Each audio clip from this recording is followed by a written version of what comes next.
এবার বলো 6টা ঋতুর নাম বলো। বলো। বসো বসো।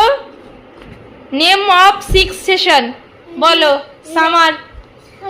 হ্যাঁ সামার। সামার মানে কি? দেখ আমি খেয়ে নেবো কিন্তু লজেস। বলো আগে সামার।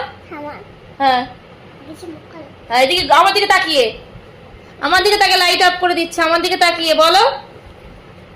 হ্যাঁ হ্যাঁ হ্যাঁ হ্যাঁ বর্ষাকাল অ্যাটাম, হ্যাঁ শরৎকাল লেজারাম, হেমন্তকাল হ্যাঁ হ্যাঁ। উইন্টার, শীতকাল হ্যাঁ স্প্রিং, হ্যাঁ হ্যাঁ বলো। শঙ্করী স্প্রিং। স্প্রিং বর্ষাকাল না বলো। ব ব ব কি বসন। বসন্তকাল। হ্যাঁ আমি বললাম এইগুলো তো পারিস, এইগুলো আর ধরে লাভ নেই, অনেক কষ্ট দিয়েছি তোর।